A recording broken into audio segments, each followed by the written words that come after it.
다니엘은 그 티네이저 때 그렇게 그런 쓰임받기 시작해서 정말 평생토록 그가 대체로 85세 이상 살았다 이렇게 보고 있습니다. 다니엘서 10장에 보면은 고레서 수년이라는 말이 나오거든요. 그때 계시를 받는 장면이 나옵니다. 그때 이미 그의 나이가 85세 정도 됐습니다.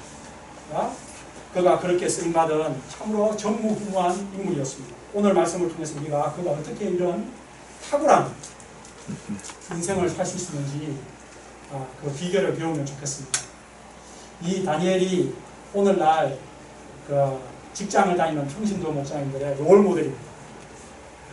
그리고 또 우리 티네이저, 우리 공부하는 학생들의 롤모델이에요. 왜냐하면 10배나 뛰어난 지혜를 얻었거든요. 네. 그래서 다니엘 학습법, 또 다니엘 여기 그런 거가 많이 나와 있지 않습니까? 자, 우리 함께 오늘 그 비결을 배우는 시간입니다. 우리 함께 그 제목을 같이 읽어봅시다. 시작. 뜻을 정한 다니엘. 요절 같이 시작. 다니엘은 뜻을 정하여 왕의 음식과 그가 마시는 포도주로 자기를 더럽히지 아니하니라. 자기를 더럽히지 아니하므로 한나니에게 구하니. 제가 기도하겠습니다. 고마우신 사랑의 하나님 아버지, 지난 마태복음 말씀을 통해서 풍성한 은혜를 주시고 저희 마음 가운데 하나님 나라를 허락해 주신 것을 감사합니다. 주님, 이 시간 또 다니엘서의 말씀을 허락하시니 감사합니다. 이 다니엘서 말씀을 통해서 우리 살아계신 하나님, 이 세상 역사를 주관하고 계신 하나님을 깊이 체험하게 하여 주시옵소서. 이 시간 첫 말씀인데 이 다니엘이 어떻게 그렇게 포로로 잡혀갔는데 정말 그렇게 위대한 인생을 살 수 있었는지 그 비결을 배우게 하옵소서. 이 시간 성령 하나님께서 우리 각자의 심령에 역사하시고 말씀을 정말 귀로 듣고 마음에 깊이 그 말씀이 남는 시간 될 수 있도록 도와주시옵소서. 우리 구주 예수님 이름으로 기도합니다. 아멘. 네, 다니엘서는 기원 전 605년, 우리나라 고려 백제 신라가 아직 생겨나기도 전입니다. 고조선이 지금 생길까 말까 하는 그런 시절입니다. 기원 전 605년 바벨론의 포로로 잡혀갔던 다니엘과 그의 세 친구들의 신앙 체험을 기록한 책입니다. 우리가 이번에 다니엘서 공부를 통해서 이 세상 역사를 주관하고 계시는 역사의 주관자 하나님, 그리고 믿음으로 이방 땅에서 사는 사람을 반드시 승리를 주시는 하나님을 우리가 배우기를 기도합니다. 1장 말씀을 통해서 제가 조금 전에 말씀드린 것처럼 다니엘이 어떻게 그런 위대하고 탁월한 승리하는 삶을 살 수 있었는지 그 비결을 오늘 1장 말씀을 통해서 배울 수 있기를 기도합니다. 우리 함께 1절을 같이 읽겠습니다. 유다왕 시작. 유다왕 요야김이 다스린 지 3년이 된 해에 바벨론 왕 느부갓네살이 예루살렘에 이르러 성을 에워쌌으니.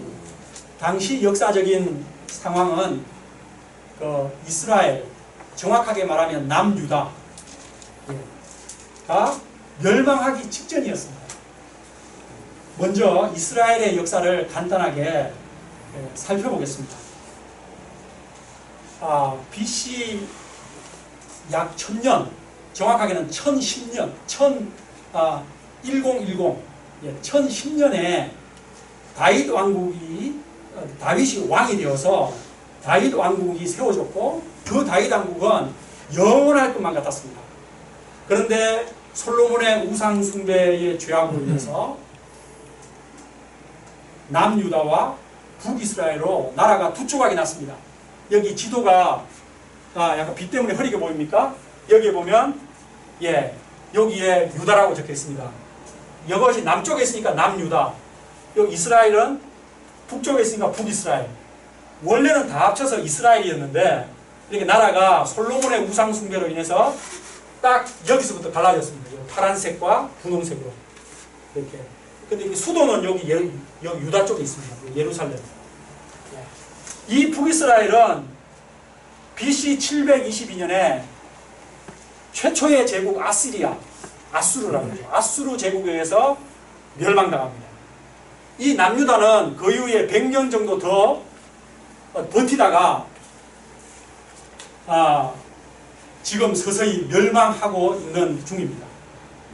남유다 거의 끝자락에 16대 왕 요시야는 아주 보기 드문 선왕이요 아주 개혁가였습니다. 그래서 그가 종교개혁을 단행했지만 그가 슬프게도 애국과 이집트하고 전쟁을 벌이다가 갑자기 전사해버렸습니다. 이때부터 이스라엘은 망국으로 치닫게 됩니다. 우리나라는 망국을 언제부터 치닫기 시작한다고 생각합니까? 우리 중고등학생들 역사 배우니까 영종조 시대까지가 부흥입니다. 그게 요시야입니다. 정조 대왕 다음부터는 순조, 흥조, 철조 가잖아요. 그때부터는 세도 정치하면서 국가의 기강인 삼정이 다 문란해져 가지고 그때부터 나라가 몰락해가는 100년을 거치고 몰락하는 것입니다. 그리고 이제 몰락의 끝자락에 고종이 있는 거죠. 예. 그 요시야 왕의 첫째 아들인 여호야하스는 단지 3개월 왕이 되었다가 그 이집트가 폐위시키고 대신에 둘째 아들인 여호야김, 이 사람은 제 김인섭의 김이 아닙니다. 여호야김입니다. 예. 이 사람이 왕이 됐습니다. 이 사람은 자기를 왕으로 세운 나라가 이집트이기 때문에 친이집트 정책을 사용했습니다. 온 백성들의 세금을 걷어가지고 고열을 짜서 이집트에 갖다 바치는 아주 그런 일을 했습니다. 그런데 당시 국제 정세는 완전히 달랐습니다. 신흥 바벨론이 일어나고 있었습니다. 신흥 바벨론이 등장해서 기존 강대국이라고 할 수 있는 이집트, 그리고 거의 망해가고 있는 그 아시리아, 그 북이스라엘을 멸망시켰던 아시리아가 거의 지금 멸망 직전인데, 그 아시리아하고 이집트가 서로 연합해가지고 신흥 강대국인 그 바벨론과 한판 전쟁을 하게 된 것입니다. 그 유명한 전쟁이 바로 BC 605년에 있었던 갈그미스 전투입니다. 예, 여기 한번 보겠습니다. 여기 보면 바벨론 제국이라고 되어 있죠. 바벨론 제국이 되어 있고, 예, 이쪽이 그 이집트라고 있습니다. 이집트가 전통 강호죠. 여기는 신흥 강호고, 이 바벨론이 이 아시리아를 물리친 것입니다. 그리고 전투 지역은 갈그미스입니다. 이 글씨가 갈그미스라고, 쿠의 오른쪽에 갈그미스가 있습니다. 여기서 전투를 이 바벨론 제국하고 신흥, 이 이집트하고 전쟁을 붙는데, 이 아시리아는 이집트에 붙어서 서로 이렇게 전쟁을 하는 거예요. 이때 바벨론의 느부갓네살이 대성을 합니다. 이 군대들이 다 죽어요. 예. 그래서 엄청난 대성을 한 저 바벨론 제국의 그 느부갓네살 왕이 여기서 전투를 승리하고 나서 예루살렘을 향해 오는 겁니다. 왜냐하면 이 예루살렘이 이집트 친이집트 정책을 쓰니까, 그래서 여기 와서 이 예루살렘을 정복하는 것입니다. 그래서 방금 1절에 나오는 그 내용이 바로 이것입니다. 예. 느부갓네살이 예루살렘을 에워쌌더니, 그리고 함락시키는 것입니다. 네. 이 1절의 정세 방금 설명을 듣다 보면은 우리나라 구한말의 분위기하고 아주 비슷하지 않습니까? 우리나라 구한말의 전통 강호가 어느 나라죠? 예, 중국, 청나라죠. 예, 청나라. 그런데 이제 신흥 강국이 어디죠? 예, 일본입니다. 그래서 청나라와 일본이 전쟁을 붙었는데, 그 전쟁 붙은 그 지명이 어디죠? 다윗이? 그 청일전쟁 전쟁지가 어디예요? 갈그미스가 아니고 평양. 그래서 붙었어요. 그래가지고 그 전쟁에서 누가 이겨요? 야, 일본이 이겨요. 네. 그러니까 일본이 이기니까 우리는 그 조선의 고종이 그 민비가 청나라에 줄을 섰잖아요. 그러니까 이제 몰락을 향해서 예, 점점 일본에 의해서 멸망의 과정을 단계 밟아가는 것입니다. 네. 우리 함께 2절을 같이 한번 읽어보겠습니다. 시작. 주께서 유다와 요람과 하나님의 증거를 말을 그의 손에 넘기시매 그가 그것을 가지고 신할 땅 자기 신들의 신들에 가져다가 그 신들의 몸을 창고에 두었다. 예, 여기에 보면 바벨론에 의해서 그 견고한 예루살렘이 함락을 당하고, 예, 역사상 한 번도 함락당한 적이 없는데 이때 함락당하고 그리고 나중에 로마에 의해서 함락당하고 딱 2번 당하거든요. 그만큼 예루살렘 성은 벌써 산 위에 있는 성이기 때문에 정복할 수가 없습니다. 그것을 포위해가지고 하는 수밖에 없어요. 그래서 안에 있는 사람은 그냥 속에서 그냥 뭐랄까, 아사. 그죠? 다 이게 아사하도록 하는 그게 작전이에요. 자, 예루살렘이 바벨론에 의해 함락당한 것에 대해서 우리가 겉으로 볼 때는 어떻게 생각할 수 있는가 하면 이스라엘이 너무 힘이 없으니까, 바벨론이 너무 강하니까, 그리고 우리 이스라엘을 도와줄 수 있는 이집트가 전쟁에서 졌으니까, 뭐 이렇게 볼 수 있고, 또 그러한 국제 정세를 이 여호야김이라는 왕이 판단을 잘 못해가지고 그 제국의 줄을 잘못 써가지고, 예, 그렇게 볼 수 있죠. 그러나 실상은 그것이 아닙니다. 2절에서 무엇이라고 말합니까? 하나님께서 그렇게 하신 것이다. 주께서 그의 손에 넘기시네. 주께서 느부갓네살의 손에 예루살렘, 유다, 이스라엘 사람들을 넘겼다는 거예요. 그러면 하나님께서 왜 자신께서 택하신 그 이스라엘 백성들, 선민들을 이 이방 나라 바벨론에게 넘겨버린 것일까요? 그것에 대해서는 열왕기하 24장 3절에 보면 나옵니다. 이 일이 유다에 임한 것은 곧 여호와의 말씀대로 된 것이라. 이는 므낫세에 지은 모든 죄악 때문이니. 무엇 때문이라고요? 죄악 때문. 하나님께서 예루살렘을 바벨론에 넘기신 것은 그들의 죄악 때문입니다. 그들의 죄악을 말하자면 그것은 생략하겠습니다. 죄악 때문에. 예루살렘을 점령한 느부갓네살은 많은 포로를 바벨론의 수도로 잡아갔습니다. 그때 다니엘도 잡혀갔던 것입니다.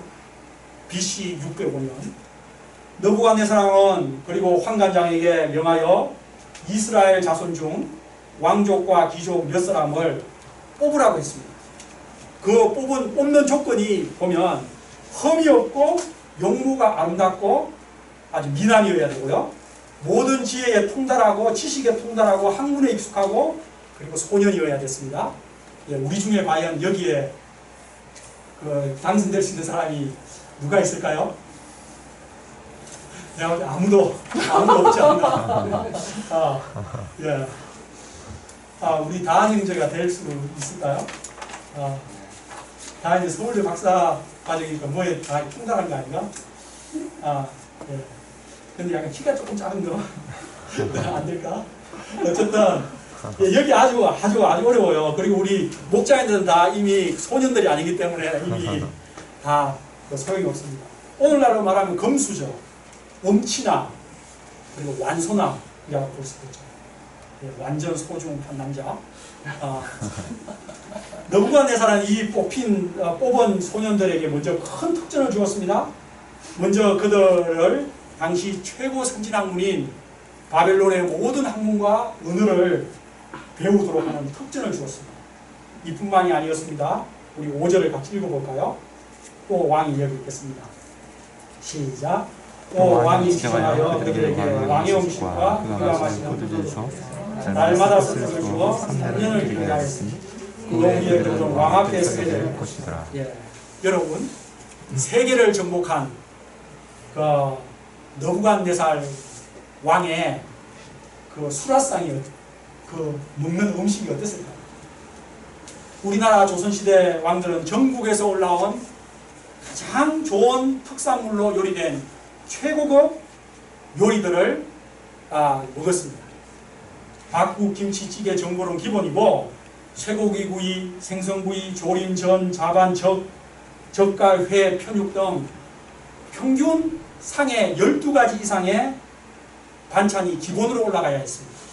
조선의 왕이 이 정도였다면 대제국 바벨론 왕의 음식은 어떻겠습니까? 보통 사람이라면 평생 먹어볼 수도 없는 구경도 못하는 그런 음식들이 절비했을 것입니다. 근데 이런 거 많이 먹어서 일찍 죽은 겁니다. 제가 볼 때 가장 좋은 그 음식상은 우리 헌수 박사님 바로 그 밥상입니다. 제가 그 사진을 보고 놀랐습니다. 이렇게 먹으면 장수하겠다. 뭐 이렇게 먹으면 뭐 여기에 무슨 그 뭡니까 그런 데는 발암물질도 없고 뭐 하고 보니까 정말 송기 장인이 정말 대단하십니다.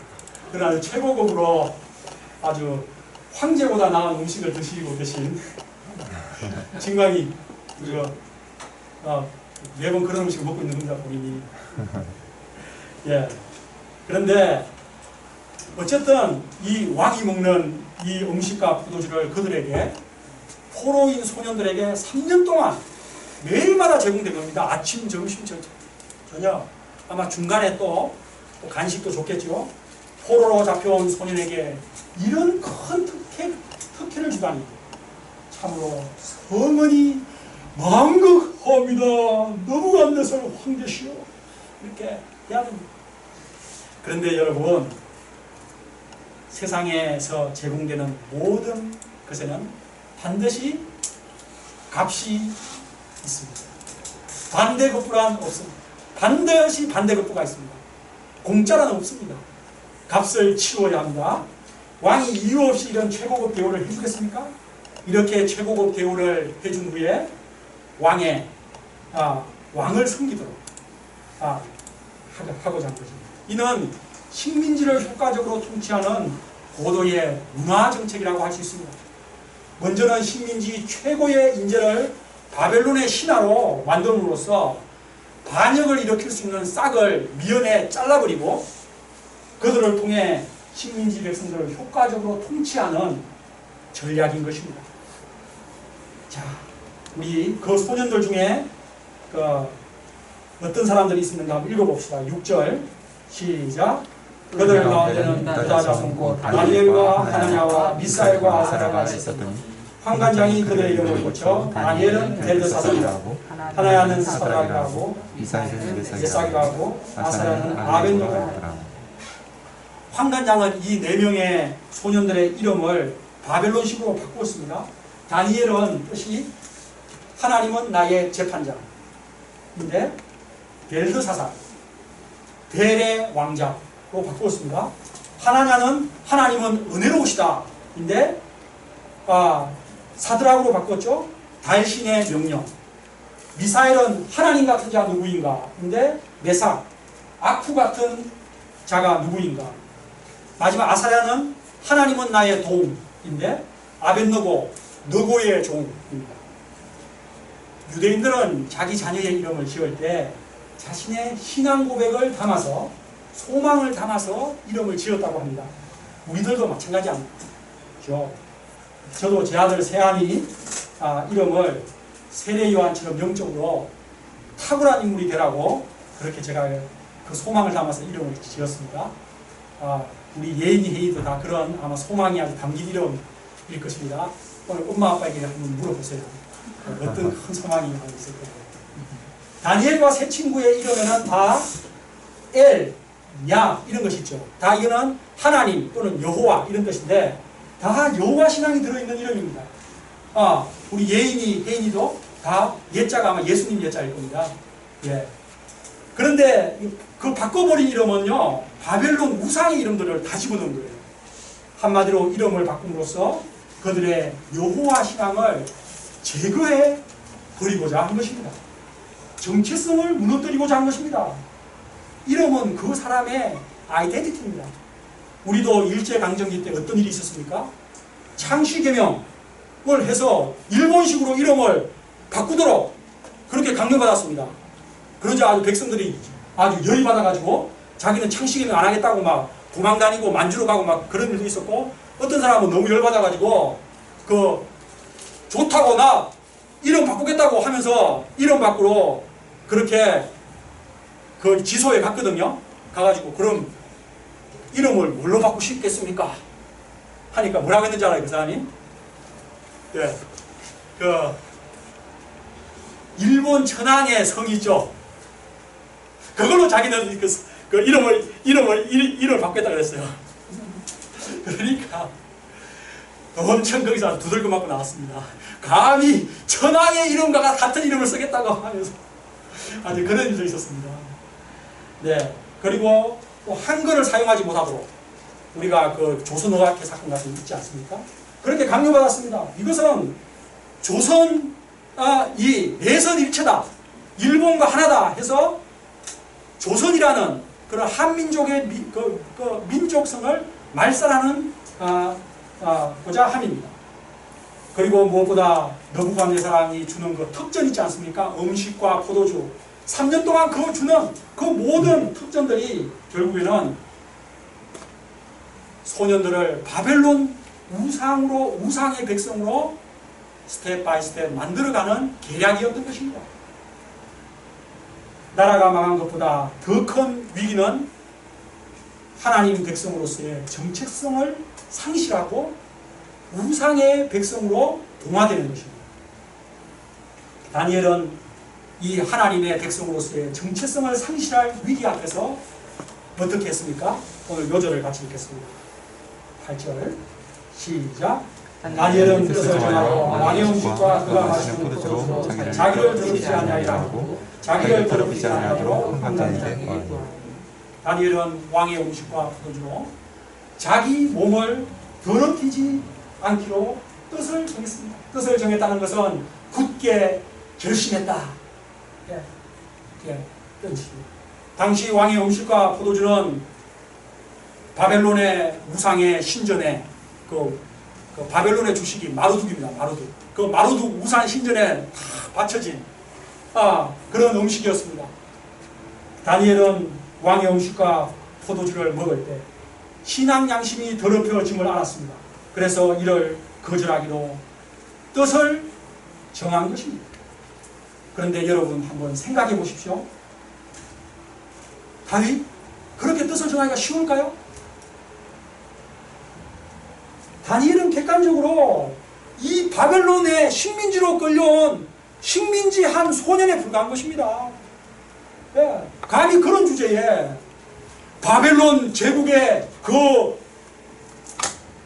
천하의 왕의 명령을 어기고 왕이 먹으라고 하는 음식과 포도주를 거부하겠다고, 만약에 그 말이 왕의 귀에 딱 들어가지고 폐하 이 다니엘이라는 자가 왕의 음식을 거부합니다. 그러면 당장 목을 날려 하게 되지 않겠습니까? 다니엘도 뜻을 정하고자 할 때 많은 그 갈등이 되었을 것입니다. 아마 제가 그 갈등에 대해서 생각을 해보았습니다. 바벨론에서 살아남으려면 어쩔 수 없지 않는가. 일단 살고 가야지. 괜히 믿음을 지키겠다고 왕의 명령을 거절했다가 죽으면 무슨 소용이 있는가. 신앙도 우리 이스라엘 민족의 독립도 일단 살고 가야 될 거 아닌가. 훗날을 기약하기 위해서라도 일단 이 바벨론이 시키는 대로 잘 순응하자. 이런 생각이 들었을 것입니다. 네. 그것이 뭐 지금 시대처럼 뭐 하려면 하고 말티면 마라 뭐 이러한 그런 분위기의 시대가 아닙니다. 당장 죽여버리는 그런 시대입니다. 그의 마음에는 신앙의 순결과 정체성을 지킬 것이냐 아니면 타협하고 편하게 살 것이냐, 이 두 갈림길에서 갈등을 하였을 것입니다. 그런데 다니엘은 어떻게 했습니까? 하나님의 백성으로서의 순결과 정체성을 지키기로 뜻을 정하였습니다. 이렇게 뜻을 정한 것은 하나님의 백성으로서의 정체성과 순결을 자기의 목숨보다 중요하게 생각했다는 말입니다. 여러분, 목숨보다 더 중요한 것이 있습니까?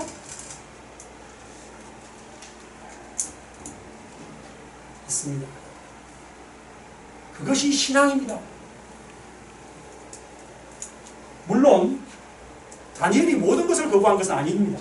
포로로 잡혀와 바벨론의 학문과 언어를 배울 때 그는 열심히 배웠습니다. 바벨론에도 학문을 배울 때 바벨론의 학문이 주로 점성술, 그 다음에 천문, 기하학 이런 거였는데 그 창조신앙에 반하는 가르침이 엄청 많았을 것입니다. 마치 하늘의 천체는 마루두기 창조했고 뭐 이런 식으로 뭐 가르쳐. 자기가 하나님이 창조한 거 알고 있는데 뭐 마루두기 뭐 그렇게 아마 창조신앙에 반하는 마치 그 진화론 같은 가르침이 많았을 것입니다. 그러나 그는 일단 열심히 배웠습니다. 또 자신의 이름을 바꿀 때도 받아들였습니다.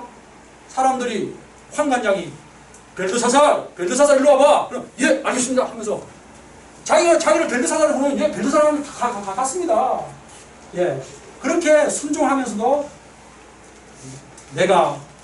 내 진짜 이름은 다니엘이다. 하나님이 나의 심판자다. 나를 다 보고 나를 다 심판하고 계시다. 그런 확신 가운데서 내적 정체성을 가지고 그 이름은 그냥 사용한 것입니다. 그런데 왕의 음식과 포도주를 먹는 것은 차원이 달랐던 것입니다. 신앙 양심이 더럽혀지는 것이었습니다.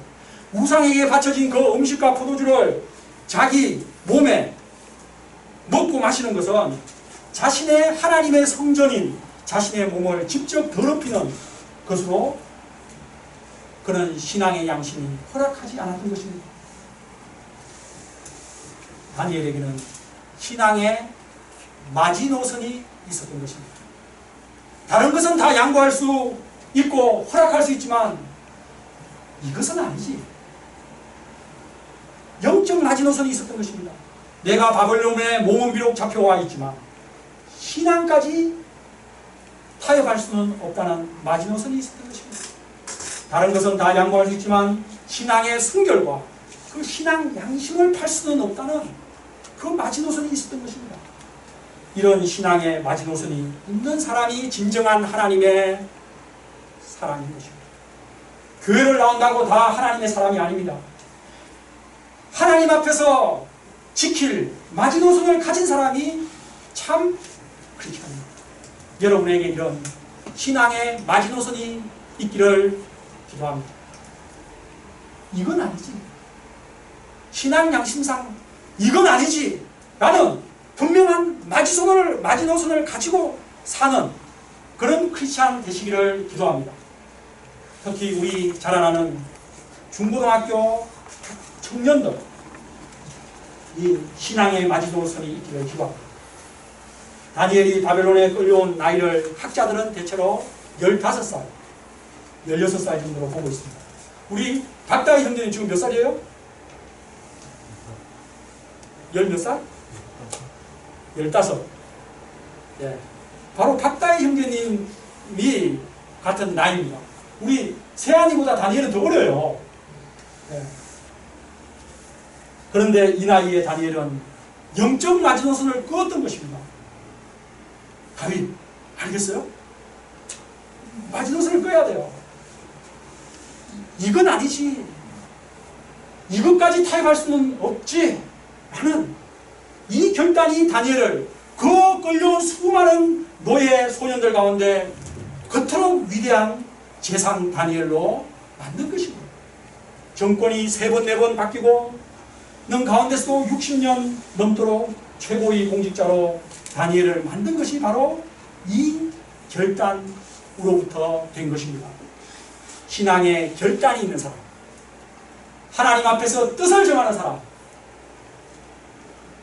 신앙의 마지노선을 가진 사람을 하나님은 반드시 축복하시고 그 사람을 크게 쓰십니다.